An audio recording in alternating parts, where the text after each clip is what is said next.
గయ్యాలి అత్త గర్భవతి కోడలు. గాయత్రీదేవికి ఒక కొడుకు ఒక కూతురు. తన కొడుకు సూరజ్ సాఫ్ట్వేర్ ఇంజనీర్, కూతురు సువర్ణ ఇంటర్మీడియట్ పూర్తి చేసింది. తను కూడా ఇంజనీరింగ్లో చేరాలనుకుంది. కానీ గాయత్రీదేవి కూతురికి నచ్చజెప్పి పెళ్లి జరిపించింది. ఆ ఏడాదే కొడుక్కి కూడా మంచి సంబంధం చూసి పెళ్లి జరిపించింది. తన కోడలు సృజన డిగ్రీ వరకు చదువుకుంది.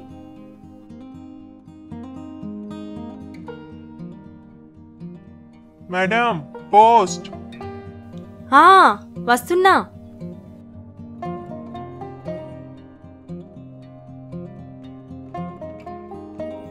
ఎవరది? పోస్ట్ మ్యాన్ అత్తయ్యా. అది నేను అడగడం లేదు. లెటర్ పంపిందెవరు? రోజు ఫోన్లో మీ అమ్మ వాళ్ళతో మాట్లాడుతూనే ఉన్నావుగా, మరిక లెటర్ ఎవరు పంపారు? నేను మొన్న ఒక కంపెనీకి జాబ్ కోసం అప్లై చేశాను అత్తయ్య. నన్ను ఇంటర్వ్యూకి రమ్మని లెటర్ పంపారు. ఏంటి, జాబా? దేనికి? నా కొడుకు బానే సంపాదిస్తున్నాడుగా, ఇంకా నువ్వు కష్టపడాల్సిన పనేంటి? హాయిగా ఇంట్లో ఉండు. అది కాదత్తయ్య, నేనెప్పటి నుండో ఆ జాబ్ కోసం అప్లై చేస్తున్నాను. వాళ్ళు సెలెక్టెడ్ క్యాండిడేట్స్ని మాత్రమే ఇంటర్వ్యూకి పిలుస్తారు. ఈసారి అదృష్టవశాత్తు అవకాశం వచ్చింది. ఈ కాలం పిల్లలకి చెప్తే అర్థం కాదు. నేను సూరజ్తో మాట్లాడుతాను, నువ్వెళ్ళు. గాయత్రీదేవికి తన కోడలు ఉద్యోగం చేయడం అస్సలు ఇష్టం లేదు. ఉద్యోగం పురుష లక్షణం, అది ఆడవాళ్లకు అవలక్షణం అని భావిస్తుంది. అందుకే తన కొడుకు ఇంటికి రాగానే తన నిర్ణయాన్ని తేల్చి చెప్పేసింది.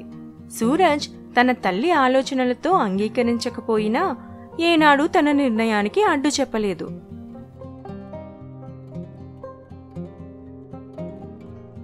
ఏమండి, మీరైనా అత్తయ్యతో చెప్పండి. నాకు కూడా ఉద్యోగం చేయాలని ఉంది. నాకేదో లోటు ఉందని కాదు, మీరు నన్ను చాలా బాగా చూసుకుంటున్నారు. రేపు మనకి పిల్లలు పుట్టాక వాళ్ళకి మా అమ్మ ఏం చేయగలదు అని తెలియాలి కదా. అది నాకు చాలా సంతోషాన్ని ఇస్తుంది. నువ్వు చెప్పింది నాకు అర్థమైంది. కానీ అమ్మకి తన కోడలు గడప దాటడం, నలుగురిలో కలిసి తిరగడం ఇష్టం లేదు. ప్లీజ్ అండి, పోనీ నేను అత్తయ్యతో మళ్ళీ మాట్లాడతాను. వద్దు సృజన, దాంతో ఏం ఉపయోగం లేదు. ఆవిడ నిర్ణయానికి ఎదురు చెప్తే ఆవిడికి చాలా కోపం వస్తుంది. పైగా ఆవిడ ఆరోగ్యం కూడా బాలేదు. ఇంకా మన పెళ్లి జరిగి 4 నెలలేగా అయింది. కొన్నాళ్ళు పోయాక మెల్లగా ఆవిడని ఒప్పించొచ్చులే. సృజన తనేం మాట్లాడినా ప్రయోజనం లేదని అర్థం చేసుకుంది. ఆ తర్వాత 2 నెలల్లో తను నెల తప్పింది. సూరజ్ ఇంకా గాయత్రీదేవి తనని ఎంతో ప్రేమగా చూసుకున్నారు. సృజన కూడా చాలా సంతోషించింది. ఇటువంటి అత్త ఇంకా భర్త దొరకడం తన అదృష్టంగా భావించింది. నెలలు నిండాక తనొక ఆడపిల్లను ప్రసవించింది. సృజన బిడ్డను తీసుకొచ్చి తన అత్తయ్య ఒడిలో పెట్టింది. ఈసారికి ఆడపిల్లని కన్నావు గాని రెండో కాన్పుకి ఖచ్చితంగా మగపిల్లాడే పుట్టాలి, లేదంటే నేను ఒప్పుకోను. ఊరుకో అమ్మా, తను బాధపడుతుంది. అత్తయ్య మాటలకు సృజన చాలా బాధపడింది. ఆ తరువాత బిడ్డ బారసాల ఎంతో ఘనంగా జరిపించారు. బంధుమిత్రులందరూ వచ్చారు. వారిలో తన తమ్ముడి భార్య విమల బిడ్డకి అక్షింతలు వేస్తూ, గాయత్రీదేవి కోడలికి కూతురు పుట్టిందా? నాకు 3 కూతుర్లు పుట్టారని ఏనాడు బాధపడలేదు. వాళ్ళలో ఒక్కరినైనా నీ కొడుక్కి చేసుకోమంటే వద్దు వద్దు, ఒకవేళ వాళ్ళకి నీ పోలికి వచ్చి ఆడపిల్లలే పుడతారేమో అన్నావుగా, అప్పుడే బాధపడ్డాను.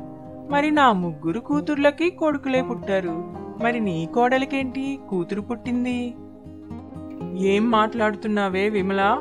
వచ్చే ఏడాది నాకు ఖచ్చితంగా మనవడే పుడతాడు, లేదంటే నా కొడుక్కి ఇంకో పెళ్ళైనా చేస్తాను. ఒక పెళ్లి కాకపోతే 100 పెళ్లిళ్ళు చెయ్యమ్మా, మాకెందుకు? చేస్తానే, ఎన్నైనా చేస్తాను. మధ్యలో నీకెందుకే? తమ్ముడి భార్యవని చూస్తున్నా, లేకపోతే ఎప్పుడో మెడపట్టుకుని బయటకు గెంటేసేదాన్ని. విమల తన భర్తను తీసుకుని వెళ్ళిపోయింది. కొంతసేపటికి బంధువులందరూ వెళ్ళిపోయారు. కాని గాయత్రీదేవి కోపం చల్లారలేదు. కోడలిని మనవరాలిని చూస్తూ సణుగుకుంటూ ఉంది.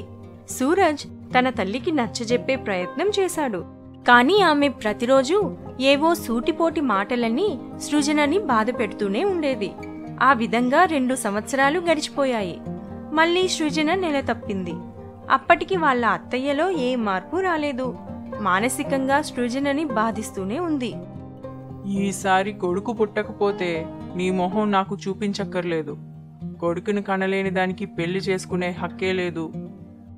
ఏంటత్తయ్యా, ఏం మాట్లాడుతున్నారు? ఇంతకాలం మీ మాటల్ని సహిస్తూనే ఉన్నాను. ఇక నా వల్ల కాదు. నాకు కొడుకు పుట్టినా కూతురు పుట్టినా నాకిష్టమే. సృజన ఎదురు తిరిగేసరికే గాయత్రీదేవి కోపం ఇంకా ఎక్కువైంది. నెలలు నిండే కొద్దీ తనని జాగ్రత్తగా చూసుకోవాల్సింది పోయి ఇంటి పనంతా తనతోనే చేయిస్తూ రాచిరంపాన పెట్టేది. మనవరాల్ని కూడా ఎప్పుడూ తిడుతూ కొడుతూ ఉండేది. ఇక సృజన వాటిని భరించలేక తన పుట్టింటికి వెళ్ళిపోయింది. కాని సూరజ్ తనకి నచ్చజెప్పి తిరిగి తీసుకొని వచ్చాడు. సృజనని ఈసారి డెలివరీ కోసం హాస్పిటల్కి తీసుకువెళ్లారు. కాన్పు కష్టమై ఆపరేషన్ చేశారు. కానీ గాయత్రీదేవి కనీసం కోడల్ని చూడటానికి కూడా హాస్పిటల్కి వెళ్ళలేదు.